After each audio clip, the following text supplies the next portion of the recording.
Well, welcome to our weekly Zach and Aaron Adequates video show. And this week we have our friend Trevor back. Trevor, you're becoming a regular. We super appreciate having you on the show.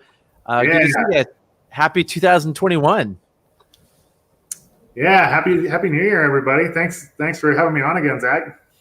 Yeah. No, it's thank you for the footage. I mean, this is what we're doing here this is a video review show. If we don't have any video to review, it's just me and Aaron. I even know there's no show without video, right? It's the adequate. It's Zach and Aaron's adequate show. Then, if it's not adequate, what are we doing? There's no video, and I'm not going to keep putting video of me up because then it's just weird. So we need other people's video. So, Trevor, you have so much good stuff, and you bring so much insight to our discussions. Like Aaron and I will jabber on and on, but you bring such a nice perspective to us, to even us out. And also the California contingent. It's nice to know what's happening in California these days. I think, I've been boating a little bit here in the gorge, and I think we're getting people like, oh, got to go to the gorge. That's where the boating is. And I had this epiphany last night that, California is, in my mind, the best place to boat in the world. I don't live there anymore, but to me, there's nothing like April through June in California. So it's nice to. That's literally the best time of year to go paddling out here. It is incredible. And the number of runs that you can do, like within 2 hours of where I live, I can drive and hit like 200 sections of river. The American drainage is unbelievable how much boating there is. But in California, it's the combination of the boating and the accessibility. Oh, for sure. Right? There's roads. These are remote canyons. You're not like here in the gorge. If you swim on the green truss, you just walk out to the road generally. You have to maybe do some rock climbing, but the road's right there. You do a little white. It's not, it's not an expedition. You have to hike at a giant gap or this big Sierra Canyon. Not really hiking out a giant gap. Not really hiking out. Yeah. You have to. So California's a different style, but I think, we're getting a lot of right now, a lot of attention for the gorge for rafters to come here, but things in California are, I don't know, they're pretty special out there. And I think you guys are doing a lot of cool stuff. So I'm encouraging people to go out to California more and like challenge themselves out there if that's what they want to do. Yeah, if anybody needs insight or any data or any information or help getting around, just drop me a message on Rafting Magazine. I'm always happy to help out new boaters. I was talking to a gal from New Mexico the other day. He's coming out in February, so just giving her some insight. Yep. Well, guys, we have a lot of cool stuff to go over today. I'm like really jazzed for the show, and I think we'll start off. Bill Guyman, our friend Crazy Bill TV, is allowing us to talk about some of his footage, which I think there's a lot of learning lessons in there for some of us. And then we're going to talk about some flipping a little bit, and then we're going to get into surfing.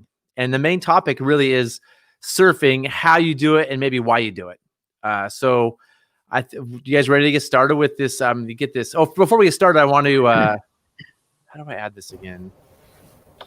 Hold on. Sorry, guys. I got to. Technical. Oh, there we go. I want to share with everybody Trevor's website. Trevor's with Rafting Magazine, and he has a great YouTube channel, and this is his blog. Do we call this a blog or a magazine? Are they the same thing? Yeah, it's a magazine. It's a magazine. I'm trying to put out articles pretty regularly on Thursdays, and then I'm doing these quick lessons for people that are kind of 1-minute stuff on our Instagram on Tuesdays. So, covering everything from boater interviews to destinations to equipment to just different insights. And we got a guide school section on there too that's got a lot of insights for beginner boaters. So just trying to put a lot of resources out there for people to make sure that there's some insight. If you're lost on some topic, you can come here and figure it all out. Yeah, and what I like about it is it's a variety of people. It's not just you writing all the articles. You have guest authors and other people involved, so it's a breadth of information. So our whole paddling team, they contribute a lot of insight to it. So we got a lot of different people from a lot of different places trying to contribute. Mark Hurst in Finland to people in Australia. We got contributors all over the place. So it's I think that's really important to get those different perspectives on what it's like for different people. So. Yeah. And so if you want to follow Trevor and Rafting Magazine, of course, go to his website, read his articles, subscribe on Instagram. Is it Rafting Mag at Rafting Mag on Instagram? At Rafting Magazine or raftingmag.com on if you want to go to our website. Cool. And then YouTube, the currency in YouTube is subscribers. People want subscribers, right? And so if anybody has a second, go to, don't leave the show, open a new window or whatever, stay with us. But, subscribing to Trevor certainly helps support what he's doing. And, as what I'm finding with YouTube is as I get more subscribers, I'm more motivated to put out more content. I'm like, well, there's people like this. It's like, it's feedback to me that says, hey, this is valuable and we'll do more of it. I'm sure you'll feel the same. If you have a lot of subscribers, you'll put out more and more content because it's, you feel like it's valuable. So Zach's saying, please subscribe to our channel. Hit the like button. Of course. Yes. Gently caress that notification button. It all helps. It all helps. So let's get started. I'm really excited to share this video. Guys, my tech is slow here. I have to remember how to remove.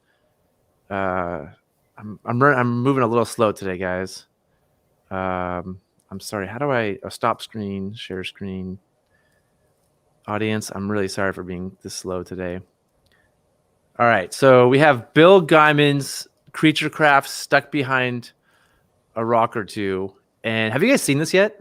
I haven't seen it, so I'm excited. Oh, it's priceless. and just Bill Guyman's our friend with Crazy Bill TV. Again, subscribe to Bill Guyman's channel. He's a it's entertaining, and it'll hopefully encourage him to put out more content. And this I don't know if Bill needs encouragement to put out more content. He does. I love his content. I do too. I just feel like he I don't know if he seems to put out a lot. It's impressive how much he puts out. Yeah. So this is on the North Fork Payette. North Fork Payette. Have we watched this on the show, or did I just watch this on my own? I think I actually watched it with you the other day. I'm like, hey, Aaron, you got to see this. I can't remember. Right. That's what we did. Notice there's a bunch of pieces to it. Wow, look at them just running tight, Zach. How do you feel about that? Okay, hold on, stop. Is that good tight? Talk about, and I know people don't like it when we pause videos and they want to watch it through, but there's a lot to talk about here. First of all, yeah, his oars have what's called shark bites. I think I'm guessing it's a Sawyer Duramax, and those Duramax they say Dura, so you think they're durable, and they are. They're inexpensive, and they get like pieces broken off and pretty often. So he has a lot of shark bites, and yeah, they're running super tight, right? I'm not super stoked on how tight they're running because they'll probably run into each other, or in this case, try to avoid running into each other, maybe get stuck on a rock. Yeah, you have seen this video. And that's exactly what happened. So I'll keep playing it. I feel like we've all been in this spot. You're in the middle of a big rapid and you're just like not going anywhere. You're like, okay. It's really like a pretty decent perch. Like it's like on there. Yeah. And it's a Creature Craft. It's not just a light boat. I mean, that boat has some weight. Can't they just flip it on its side and then it'll pivot off? Can't they just like slam it over and then make it like spin around off of it or something like that? Is that a technique with the Creature Crafts? Maybe. That's a good question. He's got his throw bag out. Let's see what this is the part that I really want to talk about. Do you just throw the throw bag? I'm going to rewind it because I think it's really interesting. And this happened on the Tappan Falls video. Remember, Aaron? Like that boat that was stuck in the hole. Oh, yeah. They threw a throw bag at a boat going by. I don't think this is a good idea. Right. And I think someone hit play again. So he has his throw bag out. I mean, the odds of that boat catching it and then holding on to the rope. I mean, there's so much force. Is there two people in that other boat, or is it just the one person rowing? I think there might have been two, but I mean, if there's just one person, there's no way they're going to catch it. Right. Yeah. There was a quick deploy throw bag that came out. Must have been like a year ago, and it's a thwart mounted bag that you grab onto the thwart and you pop it off and throw it. Zach, I think you did a review on it. I didn't do a review on it because I try hard to not do negative reviews. Very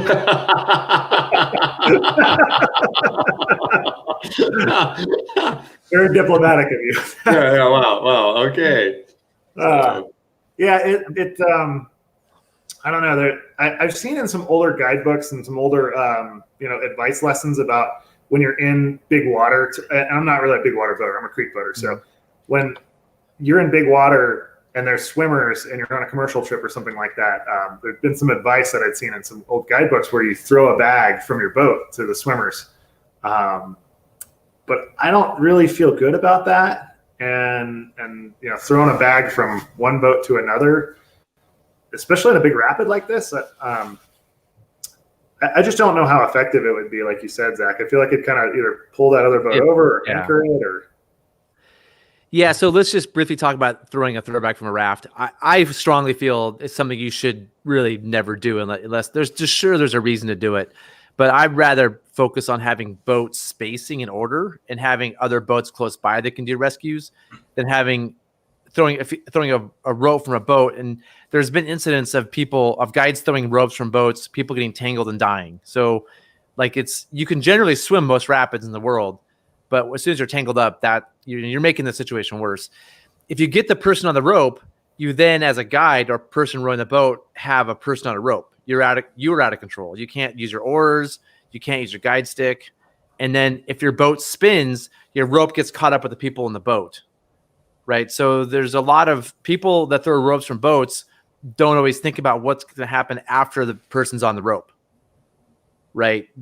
Things can get out of control really quickly. So I know some people have told me if they're on the middle fork of the salmon and there's no boats nearby and there's swimmers downstream, that a throwback from a raft has saved their life before or whatever, or saved them from a long swim.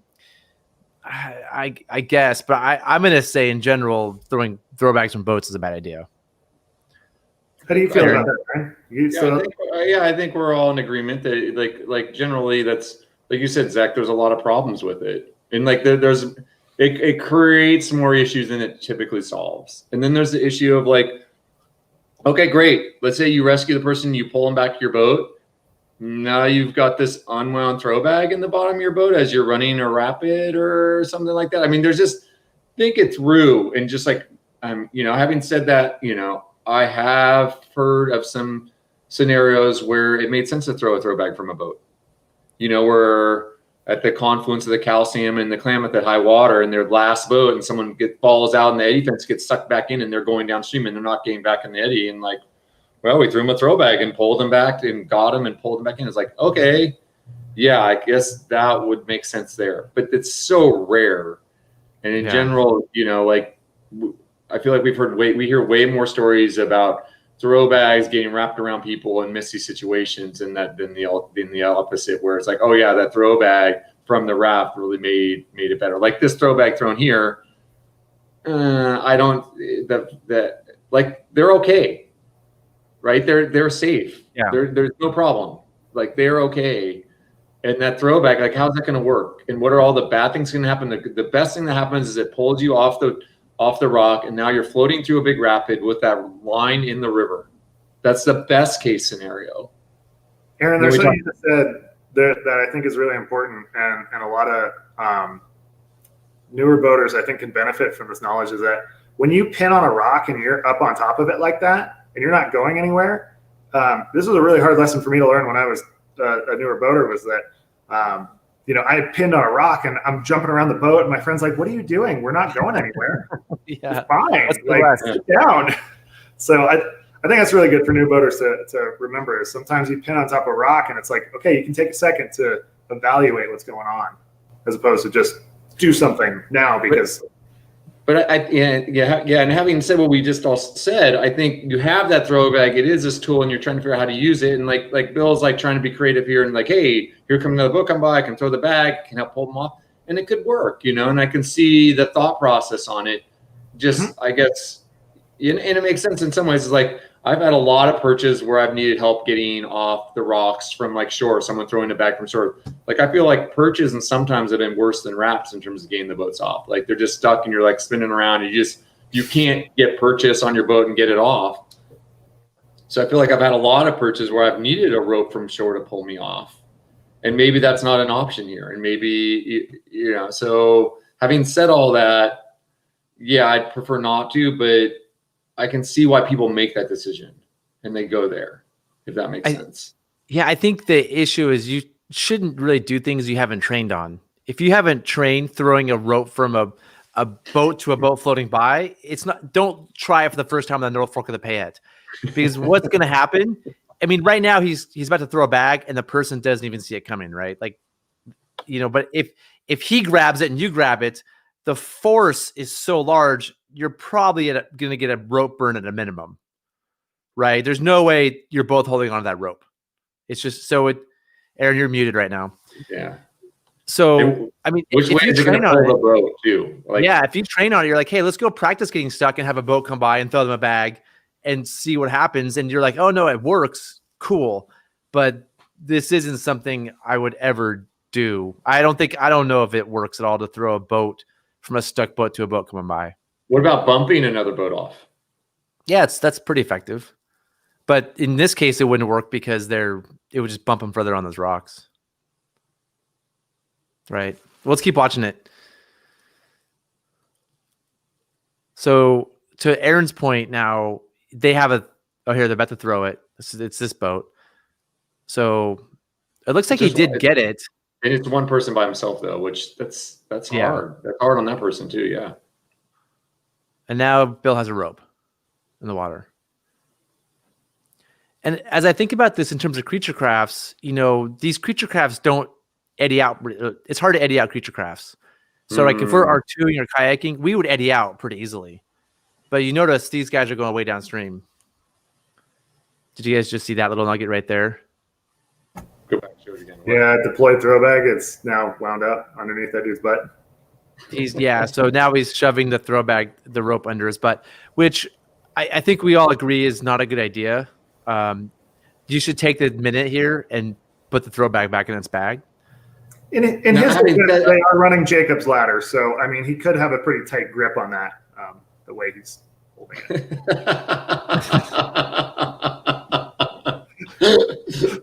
Yeah. Zach, I think that's a good point. If you have time, like you're not going anywhere. Once again, you're in a static position, and maybe they weren't as static as it appears from here. Maybe they thought they were going to get spun off pretty quickly, and they're worried about that rope, being out when they come off, and maybe that was their best option. And, and having said it looks like it ends up working pretty well because it's a pretty mellow run out from here. But yeah, I like in general restuffing that throw bag as soon as I can, so it's prepared if I need to use it, and it's not going to get snagged on something. And also, they're already entrapped. Right, they've entrapped themselves. It's a creature craft. They're already buckled in, so it's not like if they get stuck to the rope. They've chosen to strap themselves to the boat. Where normal boats, I think this is something we try to avoid. The rope just freely under somebody's seat. I think creature crafting is a little different sport too. Yeah, it looks like Bill might have. He's running pins and clips. Zach, you should be happy. Yeah, I am happy. I like creature crafting, and I like Bill. I'm not sure how I feel about. What's going on with the rope? What's going on with the rope now? What are they doing with the rope now? I've never actually run a creature craft before. I'm actually really interested to see how it is, just because I've been trying a lot of different boats over the last couple of years, and just seeing how different craft work is really interesting. It's really fun. Is he using the rope for safety when he gets out on the rocks to push? So is that what's going on here? I'm not sure. Notice how he has elbow pads too. I use elbow pads. I use elbow pads and knee pads regularly. I think it's a good idea. I really like it. But I mean, with all that metal and oars around, I could see it. The oars. Well, last time when we video reviewed, Trevor, I remember the runs you were doing, and elbow and knee pads are probably the minimum safety equipment you'd want for going down with South Silver or whatever. I wear butt pads too. Butt pads. I got the whole thing, man. Do you use the G-form ones? Yeah, I love them. Yeah, those are sweet. I think we talked about that before. So I think the way he got off in the end is the way you get off, right? Yeah, that was great. You just take your time. You move around a little bit. You just a little bit at a time, under control. I think that's pretty standard how you get unstuck. And the last thing I want to notice is just look how far down the next creature crafters are. And I appreciate that they stopped in the first eddy, but I mean, this is one of the issues I have with these boats is you can't just eddy them out anywhere. You're going to go. Can you really eddy out in Jacob's ladder? I mean, they're already outright. See, this is why like they're down here. They're like, okay, Bill had a problem. Let's eddy out as soon as we can. So that's that. Now on to some surfing. Well, before we do that, Trevor and I were talking about, Trevor just did a video for Rafting Magazine. I first of all introduced the idea of an IRF flip drill, an International Rafting Federation. Part of the assessment, and it to be assessed as a guide, there's like a rope test and a flip test, and there's a written test, and you have to do a safety talk and a few other things. And I did a video how to reflip a light oar boat, and I mentioned that there's a standard for the IRF. And then Trevor did one too, which is to show his. And we thought about, and Trevor wants to have a contest to have everybody, do their video themselves doing an IRF flip test. You want to talk about that, Trevor, while I get this up? Yeah. So, Aaron, I saw Zach's video, and I was like, this is really cool. I actually haven't tried that because mounting a raft, flipping it, remounting it, flipping it again, and then remounting it a third time. That's a lot to do. And that can be pretty tiring when it's cold, or especially if you get some cold shock. So I was thinking about it. And I was like, I haven't tried that in a while, and the water's super low where I'm at. So I was like, you know what, I'm going to go out, I'm going to do this, and I'm going to see how I do and see how it goes. And it turns out I failed because I didn't keep a hold of my paddle, especially the first time. My paddle just floated off, and I was like, I got into the boat and I'm looking around, I'm like, that was a little bit better, but I still had to swim out for my paddle because I didn't have a hold of it. So I failed that test. So now I got to go back and do it again. I'll do another video, but Trevor, and that's why it's great to practice. I think that's the reason it's good to practice, right? And just because like you're like, oh yeah, you're like, no problem, and you probably did it fine, but you're like, oh crud, I didn't hold my paddle. Like it's and the other thing was too that I got the new WWTC throw bag with the flip line pouch, and I'm used to my flip line pouch being in a different place. So when I climbed onto the boat the first time I did it, I was fumbling around and I was trying to find my flip line, and I didn't know where the pouch was, and I was like, damn, this is good training, because if I had to do this, I would be fumbling around for real, and then the stakes would be higher. No, totally. Yeah, so that would be fun if people send us videos. So we're requesting people send us videos of them attempting to do the IRF flip drill. Is that what we're asking for here? So I'm going to put together a video, and Zach, maybe you can help. I'm going to put together a giveaway for this, and Zach, maybe you can help talk about what exactly the standard is. But the giveaway is going to be who can do this the cleanest, and we're going to put some flip lines out there, and maybe get some other gear for people. So, and then hopefully take those videos and do a little video review again like this on it, and just we'll kind of judge people's videos. So any viewers out there, if you guys are checking us out and you want to get in on it, then I'll have some details up next week once we finalize everything, and then we'll loop back around once we figure out how to get some videos in. So Zach, you want to go ahead and? Yeah, and Trevor, you said you failed. I mean, the most common reason people fail is they don't know the test, right? Like when Nick did this test, I forgot to tell him that when you get on the upside down boat, you have to count people. So you'll see that, right? So I tested him, and I forgot to mention to him a detail. So we did a bunch of these because we kept missing details, right? So I think the key is knowing what the specific standard is for the IRF test. So we're gonna watch Nick do his right here, and it's 2 minutes that starts when you touch the boat. So it just started. Are you allowed to have straps on the thwarts or anything to help you climb in? Yeah, yep, you are. And so it's a constant, like you mentioned, it's always he's fiddling with this flip line. Yep. You have a 2 minute time limit, which makes you feel rushed. You're not really rushed. Nick, this one's about a minute, but it makes you worry. I think I did it. My first one, I did it in 1 minute and 6 seconds. So I was able to easily do it in under 2 minutes. But so when you get on the boat, you have to keep your paddle with you. You have to have your paddle the whole time, and you have to do a head count, which he doesn't do here. Oh no, he does do it. That was his head count. So he did do this one correctly. You have to just simulate head count of your people, then reflip it. Paddle has to be in hand all the time when you're in the water? It just has to, you have to have control of it. Have control. Okay. Yeah. Now, one thing I messed up on was when I went to flip mine back over, and Zach, you talked about this in your video. I didn't actually look behind me the first few times that I did it to see where I was going to fall.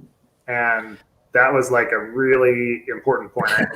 It's like, I mean, it's not part of the IRF standard, right? It's just good advice. Yeah.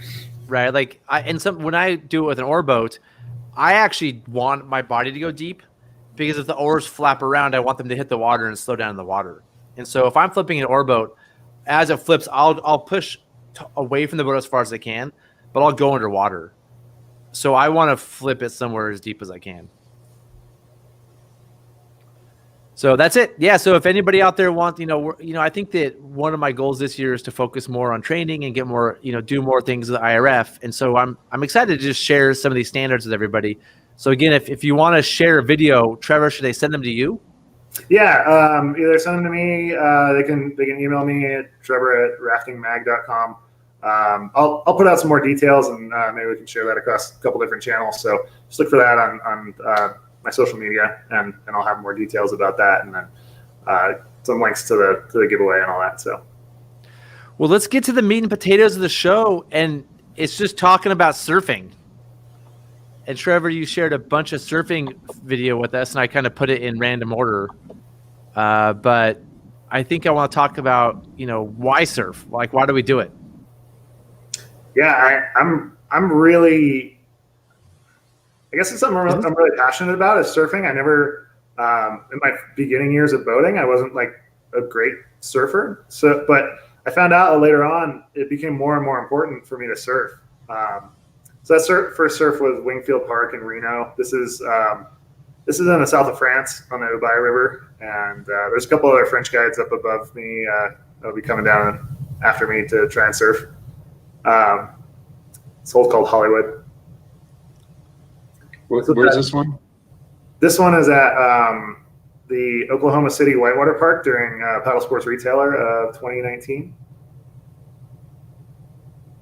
which is something I'd like to bring back actually as a show with a format like this. But because there's so many people there that were out surfing, but different craft, rafts, catarafts, IKs, kayaks, right there. Good practice. Yeah. Oklahoma City Whitewater. Wow.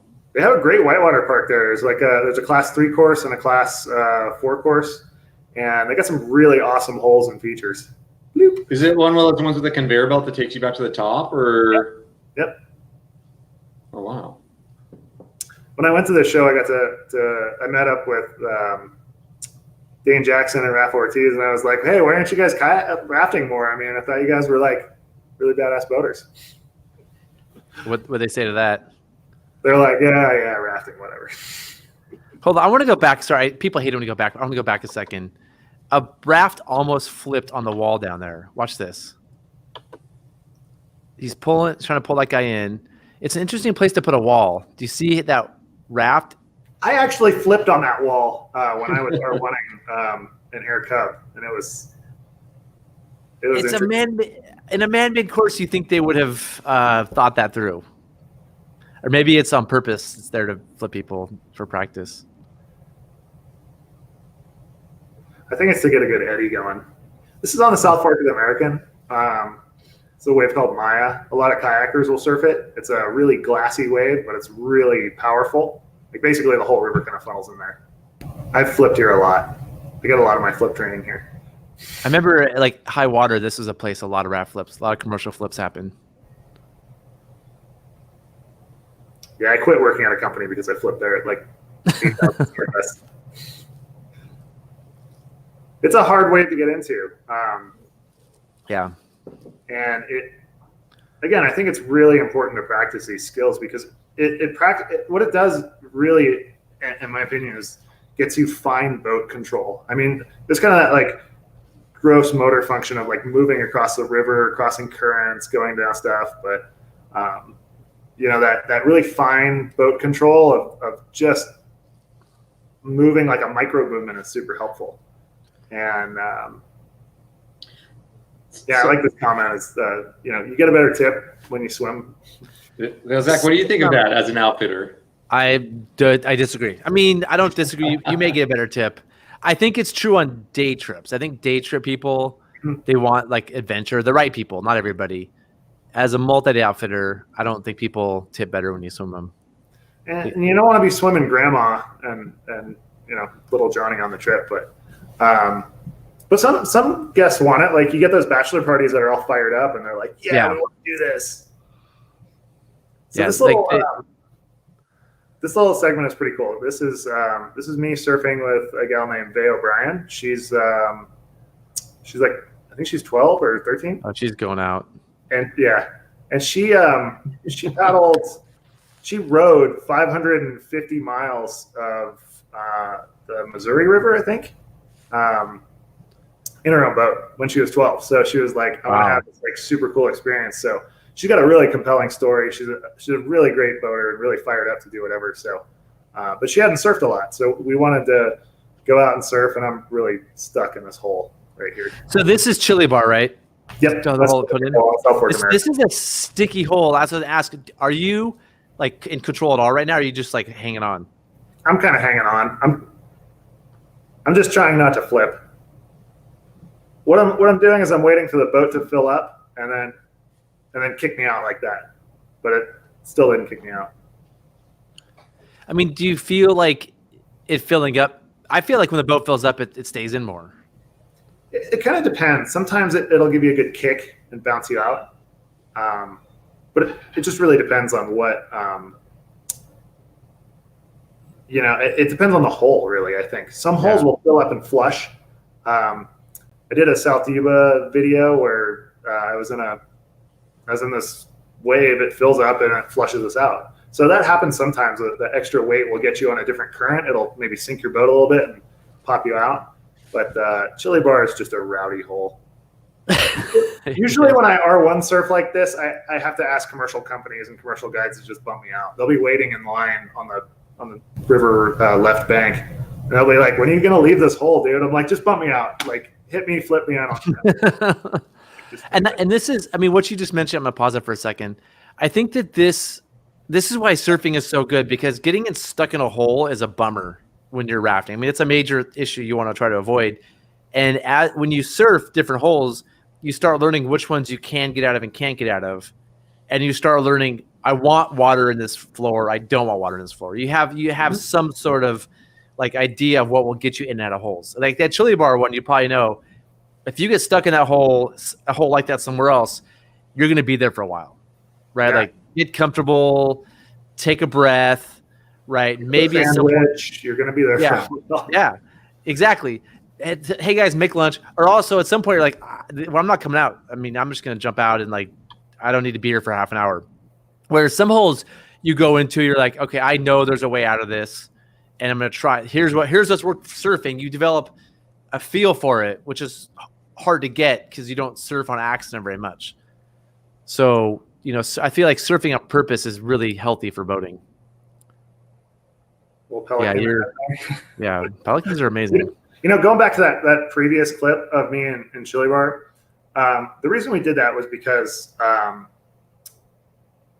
they and her parents wanted to go on some stouter whitewater while they were out here, and that's the whole reason they came out to California was to come and paddle some harder stuff. They're in Montana, so they usually row. They'll row stuff that's bigger water, but more technical stuff. That's why they wanted to come out. So I thought, I asked Vay if she'd been surfing, and she said, no, I haven't really surfed a lot. So I said, why don't we go out and do a surf session and practice surfing so you get a feel for it. And the important thing is what happens with your body, because the surf gets really rowdy and starts to fling you left or right. And it's really important to have control over your body where okay, the boat's about to hit or drop back into the pour over and fling over. So I think it's really good for the control of your body, and I wanted to do some training with her on that. Happy New Year. Thank you, George. This is Barking Dog, right? Yeah, this is Barking Dog. I would not have even guessed this was possible to surf Barking Dog. I just got a new 360 camera, but yeah, you can surf Barking Dog. It's actually a really great surf. Those glassy waves that kayakers surf, you can surf those in a raft, like playboats especially stuff like an Air Cub, a Mini Max, boats that have like really aggressive water lines that these boats kind of feel like they got a really sharp edge, so they I feel like they surf pretty well. But this is kind of what I'm talking about right here. When the boat starts to go for that hit like that, it tends to kick up the downstream tube, and so it'll throw your weight off. And if you're not ready for it, you'll just end up, going through. And if you're in a big rapid, then this could be a really, detrimental thing.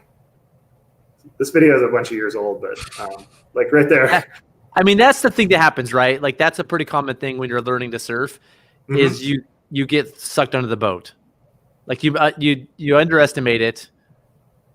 Right here, she grabs my arm and just rips me out of the boat. And I'm just like, well, here we go. So maybe we can talk a little about like what to do when you're in the boat. Like a lot of times you're trying to surf it on purpose, which is interesting. But like right there, you're trying to get that tube in the water versus calling an over left here to get your weight on the downstream tube. Do you guys use overs when you're surfing in holes? If you have a paddle crew? I don't. I don't. Oh, see, because I would like right there, I would, if I were paddle captain there, I'd say over left, get all that weight onto the downstream tube so they're ready for it to kick up so they don't fall out and go cycled underneath, and keep that boat flatter and keep it more stable and keep my people in the boat.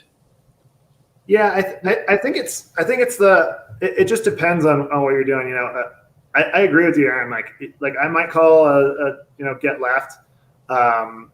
In a case like this, if I had a commercial crew, this right here is from the Pitt River, and these are all river guides and boaters, so they kind of know what's going to happen. But it really depends on the hole too. Holes like a standing wave would be very different than a hole like this. Like a hole like this, yeah, I'd probably use like an over left commands to get people over so that they didn't fall out if they weren't too experienced with surfing. But if it was a glassy wave, I probably wouldn't do that. Just because on a glassy wave, you would end up just losing your spot. And then it's funny with holes because when you shift your weight slightly one way or the other, I mean, it changes the whole dynamic how you surf. I mean, Aaron, I have a question. Do you teach? I mean, on Cherry Creek, I see the value of teaching over left, over right. Maybe lower Tuolumne. But if you're on the South Fork American, would you be teaching over left and over right? Yeah, instead of high sides. Like you use it for a high side. Yeah, I mean, what you just don't even teach high side. You're just like teach over. I mean, we're diving into something here, but yeah, I think a high side is a silly command. I think it's like by the time it's the high side, it's too late. Your upstream tube is down underneath the water, and yeah, your boat's up. Okay, great. It's the high side. Jump to the high side, but you should call the high side before it's the high side, right? Before you hit the rock, before you hit that feature. Yeah. And so instead of calling a high side, over right, over left makes a lot more sense to me. So yeah, I treat class 3 up. I teach over rights and over lefts. There's teaching people stuff and then practice them. And then practice them. You practice it. Okay, so you do practice like South Fork American on the South Fork. You get going down. Yeah, because I'll even tell you when. Like I'll practice like if I'm doing chili bar and there's you do chili bar rapid and you go down and there's that little bend and there's those little waves in there. I'll practice doing an over into those waves and make people stay on the tube and hit the waves, and it's kind of fun. They get all wet and splashed. On the middle fork?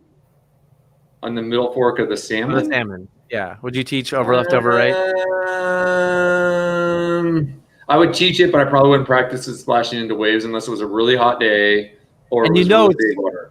It's useless without practicing it. You can't just teach over left and over right. And no, but you can practice it without slamming into waves. You can still practice it some.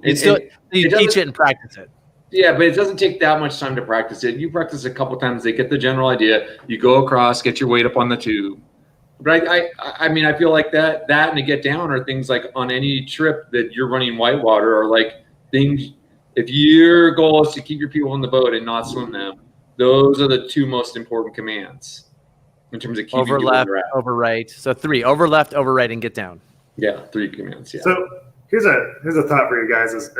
I'm just kind of interested in your guys' opinion because I had a commercial client years ago that told me, "Hey Trevor, we want you to teach us how to raft." And I was like, "What do you mean?" And they're just coming on a commercial trip. They're like, "Yeah, well, we want to go on rafting trips and then maybe go on like bigger trips with you later on, and if we really like it. So can you teach us to raft? Like, and I started thinking like, okay, what kind of stuff would I teach them? And like, get left, get right, get down kind of stuff.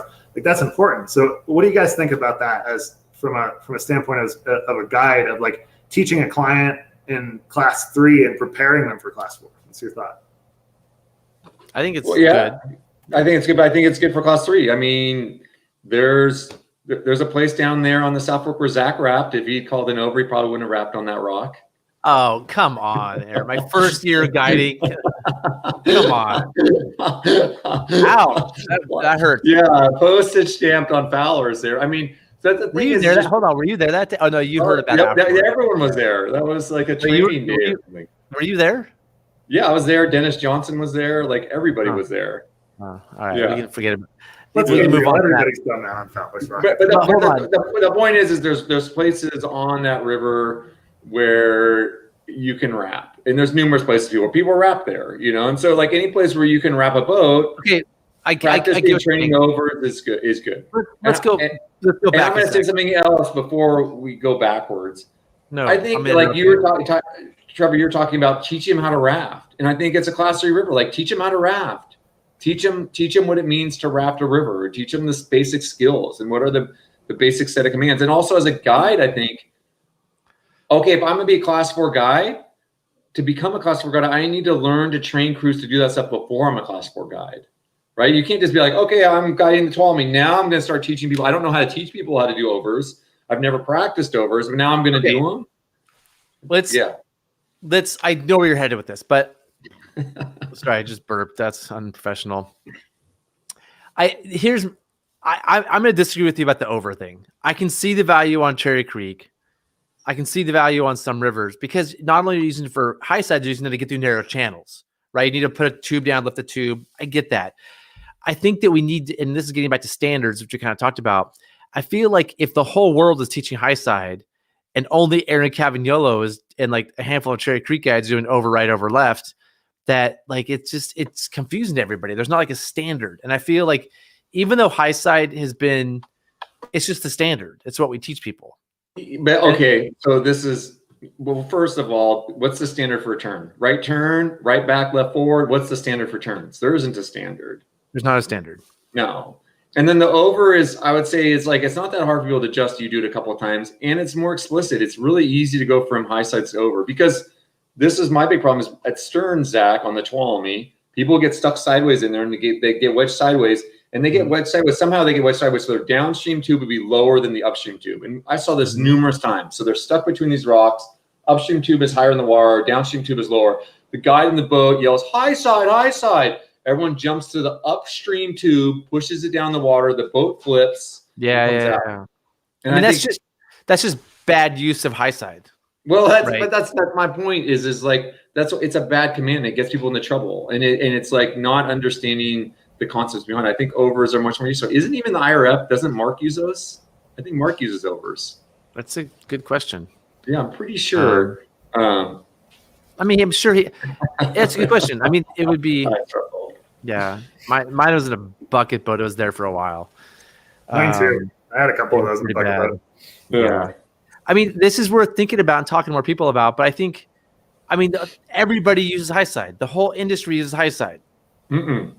No. Yes. No, they don't. No, the whole industry doesn't.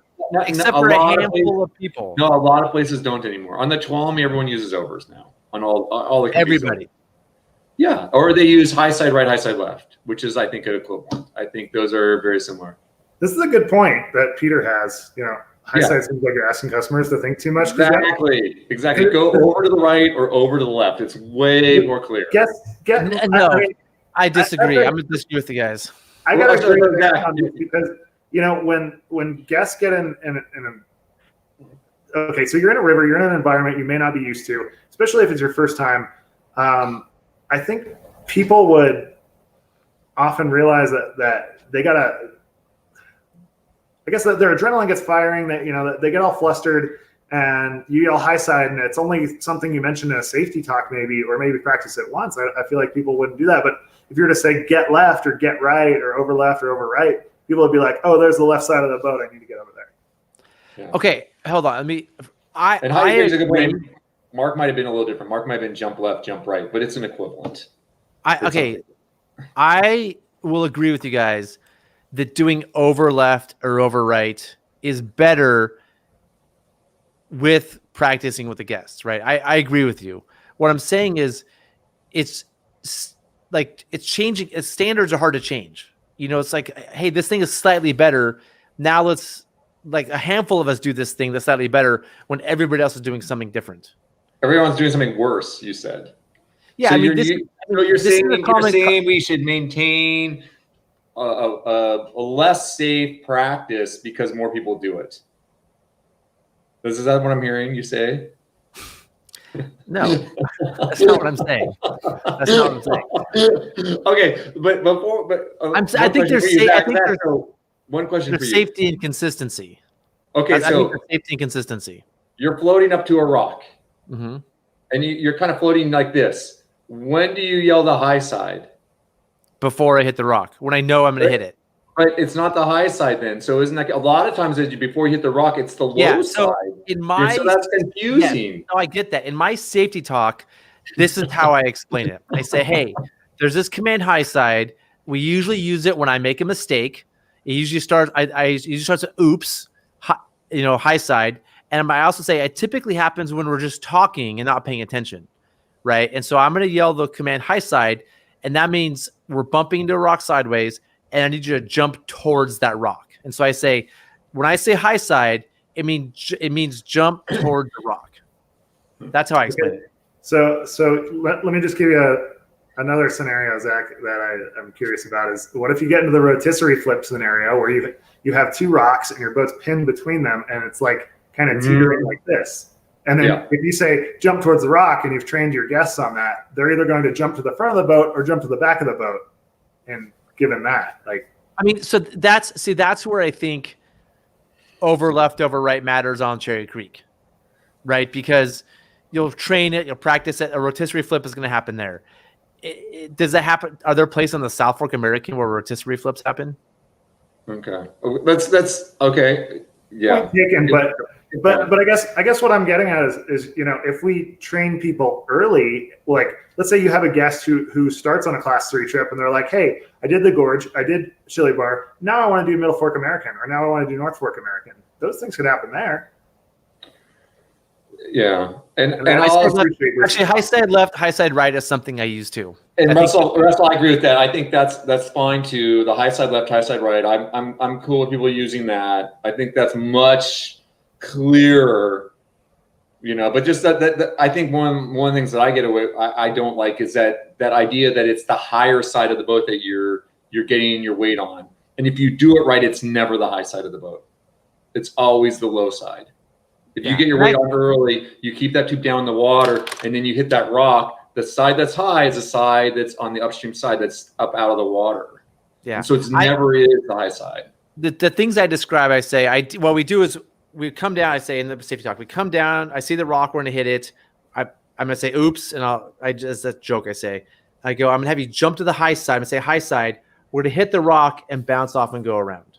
That's how I explain it. So here's the next thing, Zach. When you tell them to jump to the high side, what does that even mean? Do you teach them how to move over there without hurting someone with the paddle tee? It depends on the river. If it's a hard river, yes. If it's like an easy river, I may not make them practice it. But I think that's one of those places where that's one of the things that's important to practice, so they don't let go of their paddle tees and slam their friend across the way in the face. Well, that's why I think it's important to practice that. Yeah, talking about paddle tees isn't a big deal. That's a whole separate thing. But it's not separate though, because then you're practicing doing your over while holding on your paddle tee. Okay, and if you need to discuss how to do a high side in your safety talk because you may need to use it, it seems just as worthwhile to practice doing one to not hurt people. Yeah, let's move on from this because we have other things to get into. But here's my main issue with it. I'm just gonna say it. If I go work on a river in Colorado where everybody says high side, and I'm the trip leader, and I talk about high siding, but I don't talk about high siding, I talk about over right, over left, and all those guests go to those guides, but those guides say high side, that's a problem. Well, you can't say that then. You can't use that term. You got to adjust, Zach. You have to adjust. I agree I agree that I like over left, over right. 100%. I agree. Like, and that's something that I choose to use a lot. Where I try not to, where I use high side is when I'm working with crews where they're already using high side, right? It's like, you know what? I can't change the world right now. And I think that's something that there's a place for that conversation and to have that conversation. Now, having said all that, I think like Russell talks about high side left, high side right is a great intermediate that works well too. I think there's other ways you can do it.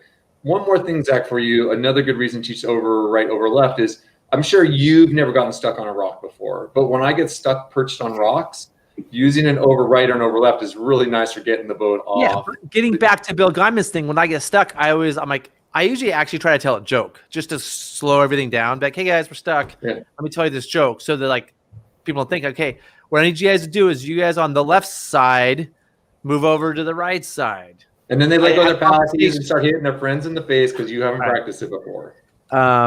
So Chad, there's a problem with customers. Let's get to these comments, then we'll move on. Both use left and right, but we need some differentiation. The problem with customers confusing turning the boat and moving around in the boat. So he's saying don't use right and left turn. I think an answer to this first comment of Chad's is that I always tell people the front of the boat is where I'm not sitting, and the back of the boat is where I'm sitting. So right side is good. You orient based off of the guide where the guide sits. But that's I tell people, hey, that's the front of the boat. Aaron, do you use right turn and left turn still? Yeah, I try to. So I have all my commands. I try to have all my commands start with a different word. So you have right turn, left turn, and you have over right, over left. And like the overs is the only one where they're both the same. But usually, like I've trained, we practice, we talk about it's always to the downstream tube. We practice it a bunch so that it should work pretty well for us. And I haven't really had that problems with the overs since we practice it. Aaron and Trevor, you're getting a lot of people agreeing with you. Yeah, and I think Zach, as soon as you use it as a guide too, you're like, oh, this is so much better. I think like that's the thing is like I think if you go into a group and say, hey, you guys, I like doing it like this. If you guys want to, I'll teach a high side. If I'm for some reason doing safety talk with a group that I don't work with all the time, but most people once they see it and they use a little bit, like, oh, this is way better. This makes way more sense than the high side. Two things on that point. It's first, Aaron, we got to talk about something that I can agree with Zach on, because if I keep agreeing with you, he's going to kick me off the show. No. Second, I'm playing devil's advocate a little bit here. No, I appreciate that. Going to Chad's second comment though about left turn, right turn, and what you were asking, Zach. I actually don't use left turn. It might be that I'm too, I might be too simple for this, but I get confused when people say right turn, left turn. I'm like, wait, am I supposed to go forward? Am I supposed to go back? I prefer right forward, left back, or right side forward, left side back. I think it just makes it easier, especially when you get in a high adrenaline, high focus environment that people haven't trained on. Isn't that the same thing though? I mean, you have to think. I still have to think. Am I on the left side or am I on the right side? I mean, isn't it? I never understood that one, Trevor, and I've heard other people say that. And it's like, and I guess for some people it works better for them. It's interesting because I feel like it doesn't work for me. I always get confused, and like I tell people, like just call left side forward, right side back. I think that's why you train the crew. I mean, I just hammer my crew. I know they're going to mess it up. And so, like, if I'm guiding, I'll be like, hey, right turn. And when I see they're not doing it, I say right back, left forward. Like, if they're met, and then, but we'll all train them. I'll just be like, we'll do 10 right turns, 10 left turns. I'll go right turn, left turn, forward, back, over right, over left, get down. Like, I'll hammer them pretty hard. If it's a South Fork, I don't care if they can right turn or left turn. So if they mess it up, I'm like, all right, well, I can overcome that. There's it's interesting when you travel around and see a bunch of these other commands that people use. Like you said, Zach, sometimes it can be really difficult. Like when I was in France, there's a command called appel, and it's like the right side goes forward and the left side draws.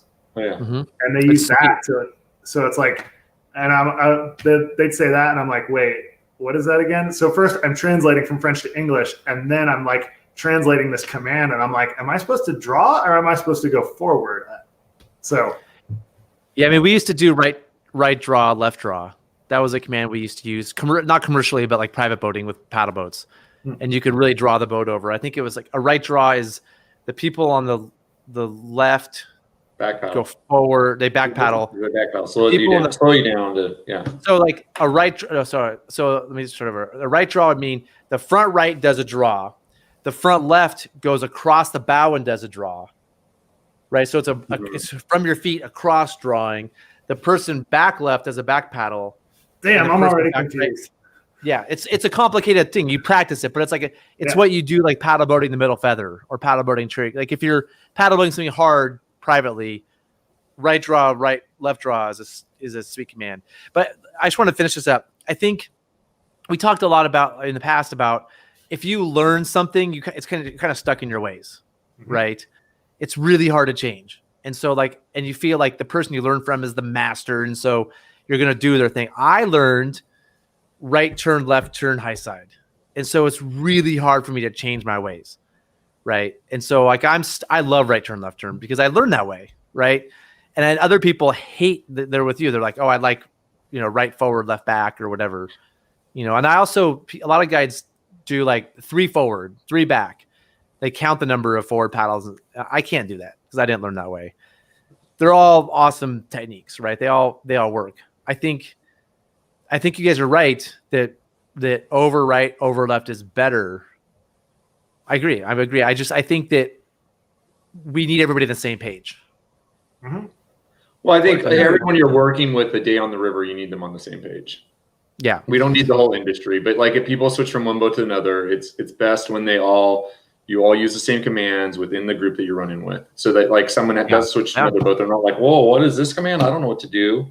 Like if one guy says over right, over left, and one guy says high side, Mm-hmm. and there's a flip and they switch whatever, and the guy's like high side, and people are like, I never heard of that. What are you talking about? Mm-hmm. So I think there's consistency is important. And I think because most of the industry uses high side, I'm kind of staying there for general use. But if I'm going to go guide like hard whitewater, I'll personally want to use over right, over left. That's my take on it. So I'm going to ask this of you, Zach. So Zach, you're saying your company is using what you think is an inferior command because that's what they've done in the past. No comment. Hey, Aaron. So, yeah, I thought I was going to get grilled today. Yeah. Sorry, Zach. Maybe that took a little too far there. So let's get back to where this got started, and I think this makes your guys' point. When you're side surfing like this, the high side command doesn't really work. It's a hard one, in this example, over right, over left is the command you need. Right. And another thing, when I explain high side, I say high side's always downstream. So I say translate high side as downstream. Like that's I agree with you. Saying the words high side does not always give the correct result. So in my talks now, I say when I say high side, it means go towards the rock or go to the side of the boat that's downstream. Yeah. So in this case, high side would, if you explain it that way, it would work, and that's where you want people. Always the downstream. Yeah. And I think that's a great way is the downstream. Like, hey, you're always going to the downstream side. Would you consider trying out something completely different, like dog racing commands along with override? Maybe it'd be confusing. What are dog racing commands, Sawyer? Yeah. What would those be? Like whistles? Let's not get into whistles right now. Okay. But going back, he was asking about, let's talk about surfing techniques and what we do when we're in the hole with people. Like, I feel like, there's the R1, R2, like the fun surfing and trying to stay in there. And Trevor was kind of talking about that stuff. And I think it's really good to practice and to try to get into holes, to spend time in so you get comfortable and so you understand how the boat's going to move in them. But then there's also this other set of stuff to talk about is like, what tools are we using to keep people in the boat when we are surfing? And then what tools are we using to try to get the boat out of the hole? Like Trevor talked a little about that, like trying to pop it out. But first and foremost, I feel like just trying to keep people in the boat. So calling to get down or calling in over to that downstream tube, doing those things. And then, but being ready that the boat can switch around and prepping your crew if the boat starts to switch around. Hey, you guys, we're going to have to switch sides here. Okay, we're going to have to go over to the right now because the boat's going to spin around to that other side. And then if they're all on the, I had a flip like that once. We're all over on the downstream side, and then it spun quickly on us, and we were all on the upstream side, just like flip quick. So, yeah, I mean, I think in surfing, you're talking. There's commercial surfing, which you're talking about, like paddleboat surfing, commercial guests, and I think there's what we have more video of here, which is like R2 surfing, especially small boats. And so, Trevor, I mean, what are some tips you have for learning to surf a little raft, R1 or R2? Yeah. So first thing I would say is find a relatively safe hole. When we talk about river features, it's like, how do we define safe? Well, something that flushes pretty easily, and something that has good eddy service. Like you want to have like a very strong eddy fence that you just cross over and pop into the hole, and then having somewhere where you can have a lot of good downstream safety, or other folks that are there to help you out. So definitely rely on other boaters who are good surfers. But finding those easy, like class 2 kind of features are really good and really helpful. So if you can find a bunch of those features that are going to help you out, that's going to be the first way to start learning how to surf. And then the other way I would say is do a lot of eddy catching. So if you're going downstream, you see rocks, like diving behind those rocks as quickly as possible and as close to the rocks as you can is going to help you with that like really fine boat control to get in there and spin around. And just jumping in and out of eddies is going to be the first way to help catch that. And then afterwards, you're going to just want to move up to really getting in there, and you got to get worked a little bit, honestly. Like that's kind of the best way to put it, is just like, you're going to get in there, you're going to get worked, and it's going to be a little tough. And I would add, start with a flip drill. Like, get your flip dialed, because you're going to flip. Like when you surf, inevitably you're going to get in something too big, or somebody's going to fall out, or you're both going to go to the low side, and that's going to cause a flip. So be ready to handle a flip. So you're right. If it's simple enough for a dog, the dumbest of guests. Dogs are. I try not to call our guests dumb these days. Yeah, I mean, I would agree with you on that, Zach. I think with guests, most people can handle things. It's a lot of times guides make mistakes. Like, guides don't practice. It's about training. You can't just tell people to do things, expect them out of their comfort zone to do something. You have to give them opportunities to practice. So it's on the guides. Well, and I think that Sawyer is kind of alluding to that too. He's saying, yeah, you can train a dog to do it. You can train a person to do it. It's about repetition. And yeah. That's a nice surf right there. That's just a good time right there. Where's this? Sorry. This is still on the Pit River. This is Pit 5 section. And then this is going back to Chili Bar. What are the things you guys are most concerned about when you're surfing in a hole? For fun or for not fun? The purposeful surfs or the accidental surfs? And when you're just surfing in a hole, what are what are the safety concerns that you have when you're surfing in a hole? Some sort of rope entrapment and the T-grip. Yeah. Okay. That's what I would say is my paddle tee. I always get worried about people's paddle tees, because I feel like a lot of people let go of them. They'll start swinging around, and you're like reaching over, trying to like get your hand on their paddle tee, like, hey, hold on to that thing. And then, like you said, like stuff getting loose. Yeah. I think that, so you guys are talking about prepping to do it. I think like really before you go in there with your friends is like training them up to like hold on to their paddle tees the whole time, practice some different moves and how to move around the boat with the paddle tee, and then making sure you're not going to have stuff that's going to get loose, that like loose lines are going to be around your feet or whatever. Yeah, because you're going to get, I mean, as it gets more violent, you're going to get tossed around the boat. The boat's going to spin, you're going to move around. You don't want to get a foot caught in something, a hand caught in something. I think, watching out for, and then hard things. You don't want, that Pelican box up front is really awesome, but like somebody could fall on that, it gets smacked. Or anything gets thrown around, and he's trying to pull it in, and and then I think there's like surfing etiquette. Maybe we should talk a little bit about that. Like Trevor alluded to a little bit, like him getting stuck in there. But you guys surf more than I do. So what is the surfing etiquette with rafts? Maybe like don't you like if you're gonna surf for a minute or two, then I think you should probably pop out. How long is too long? When people start being like, okay, dude, come on. Yeah. You'll see I it. feel like if it's your local run, it's your backyard, you're really good at surfing, like don't stay in there too long, right? Like you can go do this all the time. Like if there's visitors, like let them stay in for 5 minutes. Like it's their first, people are learning to surf, like let them go for it. But if you're super confident and you get to do it all the time, like let other people go. And if they're going to miss it, just let them go first because they're going to miss it anyways. I think that's like, no. I seriously, like, give them the opportunity, give them some more opportunities to get in there. And I say that they can't stay in there very long or whatever. Just like, hey, go ahead and go again and just share. Because you're going to go be in there for 5 minutes. I'm sorry, guys. I got to pop out for just a second. I'll be right back. All right. So this is North Fork of the Feather, and I'm pretty sure this is North Fork of the Feather. And so I think this is an accidental surf. And so this is what I'm excited to talk about a little bit, because I feel like one of the reasons we learn to surf, when you learn to surf, you get boat control, you get practice. But when this happens, which is going to happen eventually, especially in California, there's a lot more of these kind of holes, I feel like, in California, then you're prepared and don't go for that nasty swim. And so I feel like this is a great example. Well, and Zach, I think when we talk about getting stuck in holes, like if you have some experience kayaking, it really helps you learn how to get out of holes in a kayak, and you can use a lot of the techniques you use as a kayaker in a raft. Like right now, he's doing if she can get up on that tube and get her paddle in that downstream current, she might be able to help draw the boat out.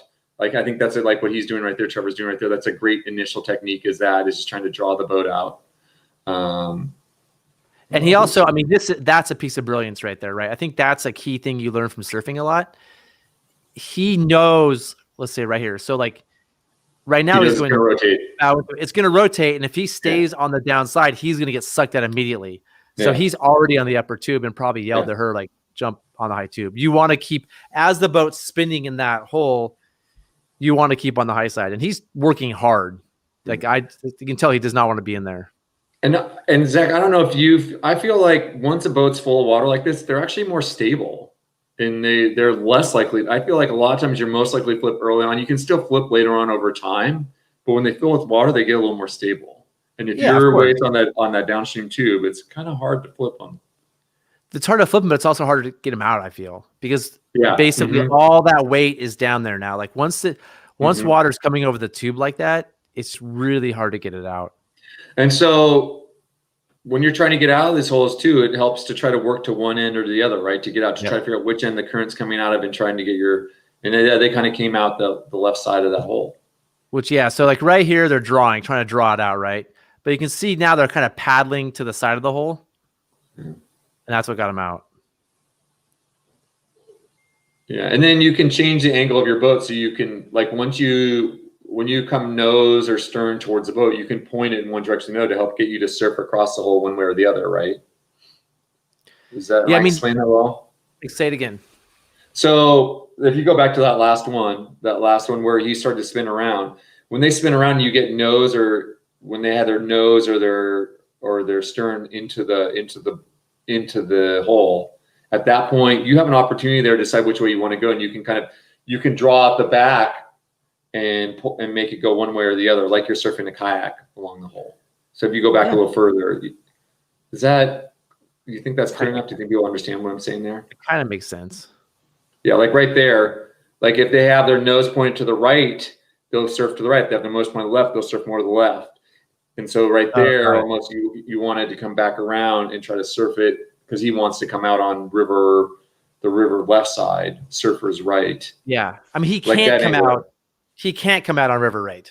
Like that rock's blocking. That's a key thing. Like you're not going to exit on the right. You have to exit left. So, the way they're going to come out of this is one, flip. Like flipping is the way a lot of people come out of holes. You're going to flip and come out. Two, you're going to get lucky, like get the bow in there. It's going to catch a certain surge of water that's just going to push you out.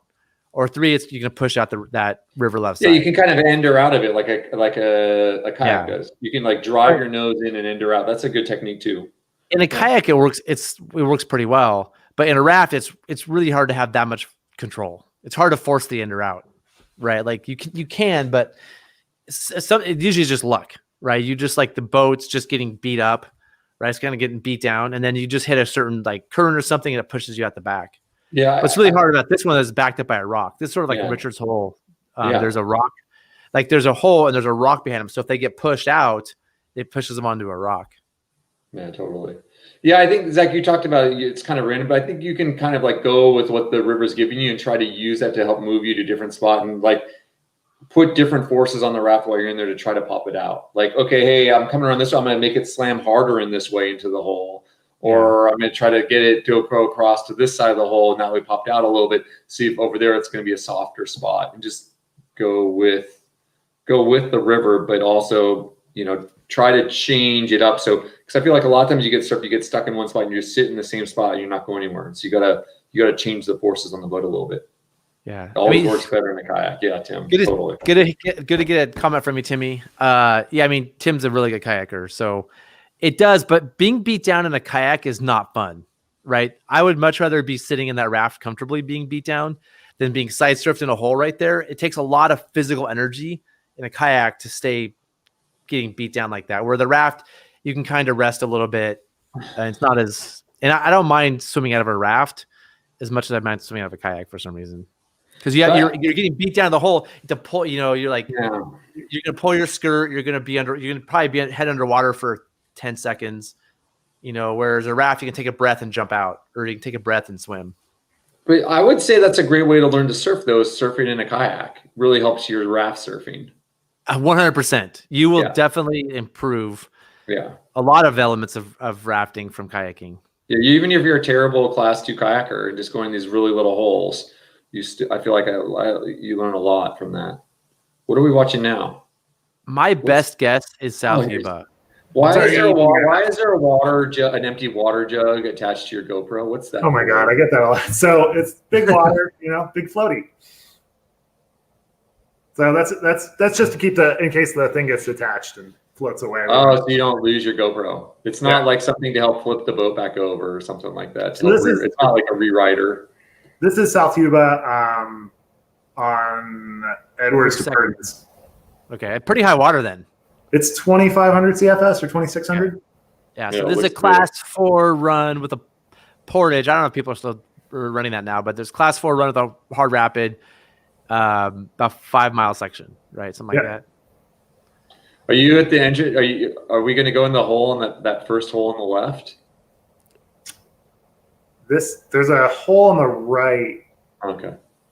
So this is like the first rapid. Mm-hmm. Come down and we hit that hole and then start surfing.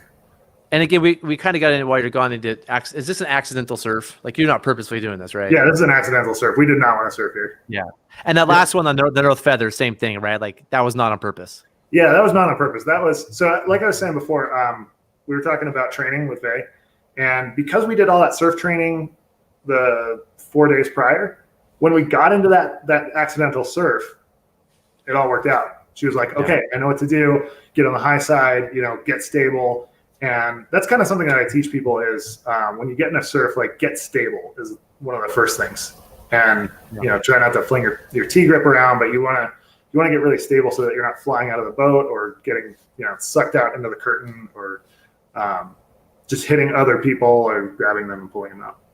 In this still right here, you're doing an amazing job of you're on the high side and you have your T-grip in your hand. You can't really be doing better than that, right? That's spot on, right? So Nathan's he's getting stable. So he just got stable and he's trying to brace, and like cross bracing across to the other tube is really helpful. So we pop out, we get together, get back going, and just head downstream. So it worked out really, really well, and it wasn't a very long surf. So that was a pretty good. But pretty good, I think. Flipping or swimming here would be awful, right? You'd go for a long swim, and I don't see other boats. I'm guessing there's nobody there to like help you out. So it's definitely a place you want to get out.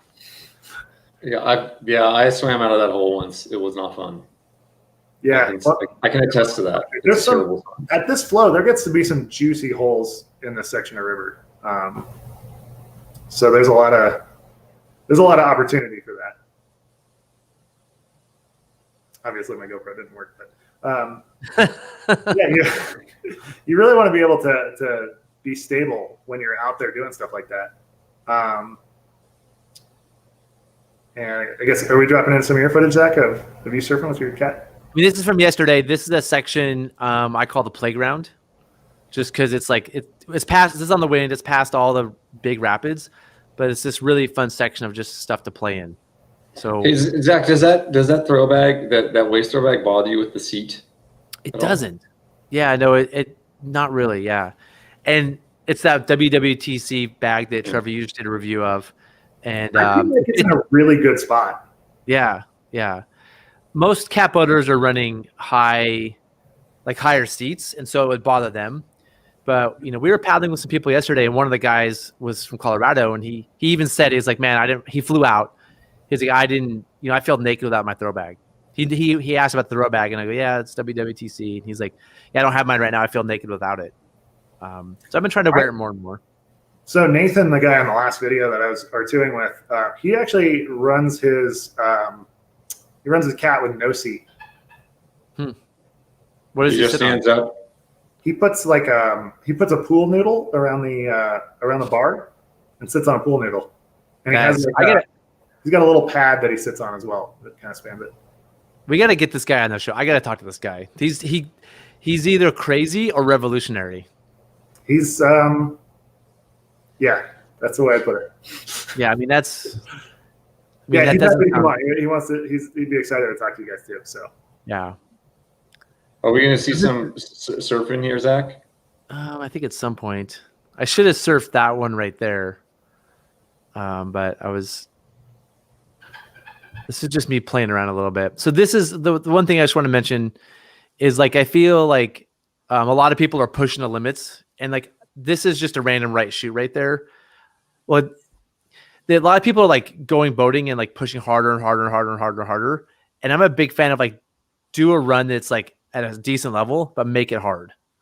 So this is a Class A rapid that I've just found ways to make it really hard and try a lot of things out. So back there was an arrow shoot. Then I found these I'm surfing my way down, using this as a way to challenge myself and get better as I want to progress and do harder stuff. Was that Joel you were paddling with? Yeah, that was Joel and Aaron in that boat right there.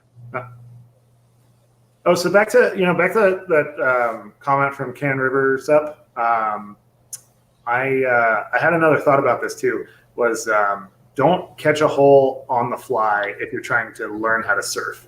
It's really, really hard when you're going down river to just drop into a hole and try and catch it. Always try and eddy out and then come at it real slow and drop in. If you want to, yeah, but you can't catch them from above. You just have to be skilled. Yeah, exactly. But if you're just learning how to surf, always try and. This one, there's no eddy by it. So I was my only option. And it's way easier with oars to catch waves because those oars are so much more powerful. And so the cat, surfing waves in the cat is just so much easier than a raft. Yeah. Yeah. I mean, this is just me practicing. I'm just working on getting comfortable on the wave, trying to spin as much as I can, feel like I'm in control and just own that piece. Yeah. And one thing too, I noticed yesterday when I was learning, when I was practicing, here's another thing, just trying to make this section harder. Was learning the moment, I'm trying to pull into these waves. You pull and you pull, and there's an exact moment when you can give it a stroke where it kind of sets you in. I don't know if that makes sense or not, but learning the exact time, and when you're surfing in a raft, if you tell your paddle crew just forward paddle, forward, they forward into the wave and then it pops them out. Does that make sense? Have you guys ever, if you need to say forward into it, but once you're into it, you have to stop paddling to stay into it. You kind of have to drift it a little bit, right at the last second. Yeah. You get that forward momentum, and then you just drift and go boop. So this is I was just goofing off on the right side, trying to get technical. And this is a wave, this is a hole I've never surfed. And I saw it and I thought this would be an interesting thing to check out.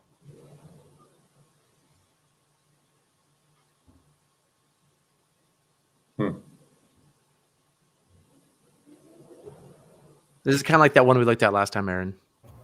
Yeah. That's really good, Zach. You're burying that nose really well. Yeah, I mean, this is a difference in surfing too. Is it a wave or a pour over? I really enjoy surfing pour overs, even in a raft, because I like burying the front of the boat in the pour over. I if I'm surfing on purpose, I want to take on water. I like it when the boat fills up because it stays there a long time. So I like surfing these steep pour overs. I didn't want to turn it sideways because I was worried it might flip in there. And the people I was boating with are out of sight. Like they were tired of waiting for me, and so they're gone. How do you feel about that? I was, I felt okay about it. I was slightly annoyed.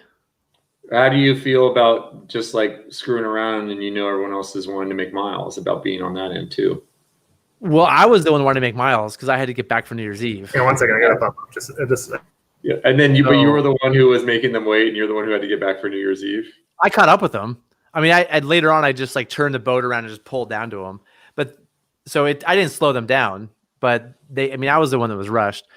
But yeah, I mean, the crew I was with was way ahead, and then there's some kayakers along who I didn't know that they just left me behind, which was fine. Like it made me do less sketchy stuff. Like I wasn't gonna side surf that because I didn't have downstream safety. Whereas if I had people near me, I might have side surfed that one just to see what happens. So Heidi, yep, these are the 10-foot sawyers, and I would say this is the Mad Catter. It's 36 inches between the tubes.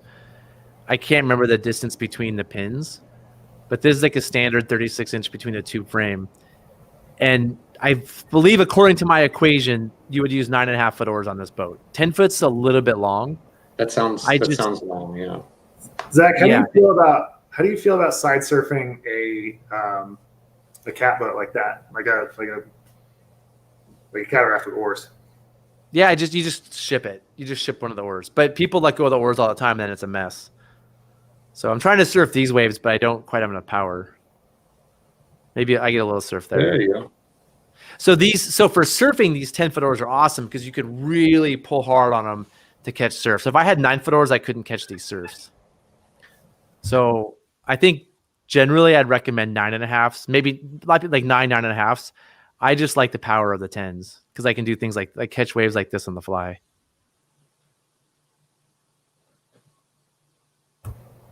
Okay, guys, I'm sorry. I gotta pop off 1 more second. Yeah. What? Yeah, that's some nice surfing. I think I mean definitely it's way more. I prefer in cat surfing, glassy waves or things like that. And then the steeper, chunkier holes I think are way more fun to surf on a raft. You like the glassy waves on the cats? Mm-hmm. Yeah. Yeah, it's hard to catch and stay on them. Like I like the push onto them and you're like, yeah. Yeah. I mean, I'll show you. There's a few more coming up here, and then we'll be done with this. But I mean, I think it's interesting to spin the boat, right? After you surf for a while, like you get you're asking about surfing etiquette.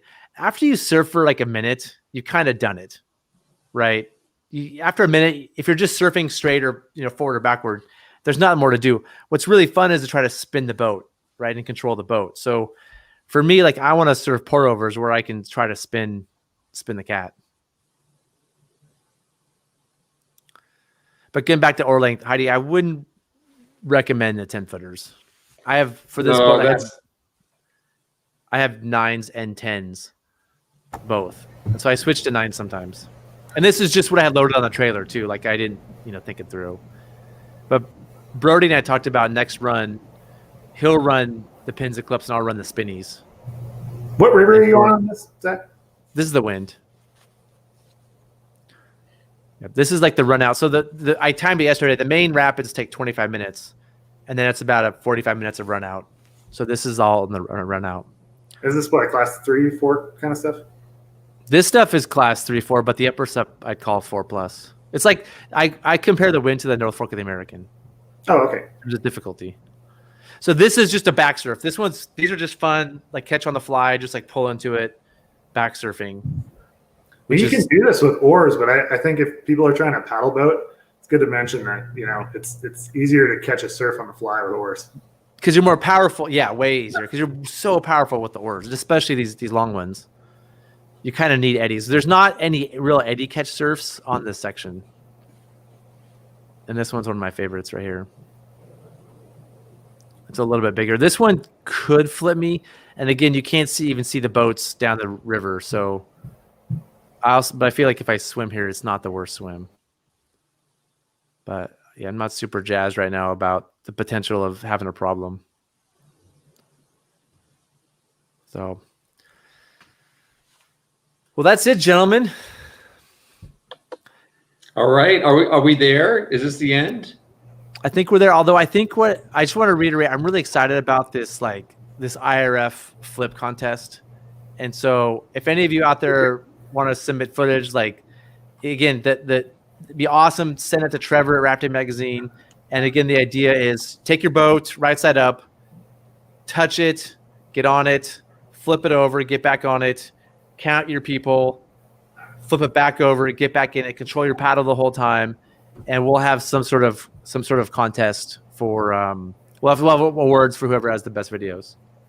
And just to let you guys know too, like, and I think we mentioned this earlier, you can have straps on your boat that you use to climb back into your boat, but you just want to have the straps that you'd run with normally on your boat, right? So you're not putting special straps that you don't normally use, but you're using those straps that you normally use. And it's actually a really good drill, just because like when you flip on a trip, a lot of times you're going to be tired by the time you climb back on top of that boat, you're tired anyways. So I feel like doing those first two flips, those first two climbs on top, like helps you, it'd be more realistic in terms of like how tired you're going to be when you're actually doing one in a real life scenario. So yeah, cool. All right. So let me answer one question really quick. Heidi asks about winning the Clackfest because of 10-foot oars. It's kind of my secret to the surfing, right? If you have long oars, you can catch waves that other people can't catch. Sorry to interrupt, Aaron. No problem. All right. Hey, one more question on the test. Is a perimeter line okay, or? Yeah, it is. Yeah, it's actually preferred. I mean, we get into the whole other thing.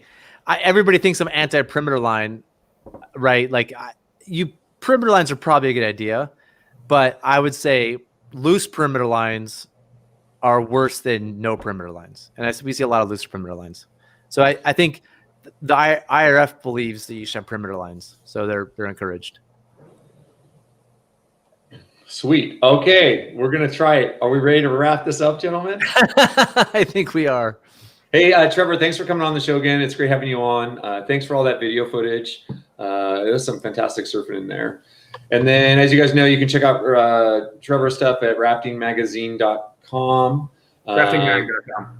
Oh, sorry, raftingmag.com. Yep. So, yeah. So that brings us to the end of, some say it's now better than adequate video review show. We'll be here again next Friday, 12:30 p.m. Pacific Standard Time. And on Monday, Zach's probably going to have another of his other shows if you want to tune into that. Zach, are you going to be running one this Monday? I think so. Yeah, I think I'm going to do a talk about public lands. Oh, cool. And I want to thank all you guys for tuning in today. We appreciate all your comments and your interactions. Hope you all are having a great new year. And if you haven't done so, slap that like button for us, please. And feel free to subscribe. Send us your videos. If you guys want to have videos review, we love getting videos. And the best way to send them, you can leave a note in the comments down below here, or you can contact Zach through Northwest Rafting. Thanks contact again, Aaron. Contact Aaron through Rivers and Oceans. Oh, you can contact Aaron at riversandoceans.com. Yeah, contact me at Aaron at riversandoceans.com or Zach at nwrafting.com. Thank you again, guys, and have a great week. I got to do our outro. Thanks again, everybody. Yep. Thanks, Trevor. Thanks for taking time to talk. It's really fun to share these things with you. It's not just me and Aaron bickering. It's fun to have me bickering with the two of you. Well, there's some things I agree with you on. Yeah.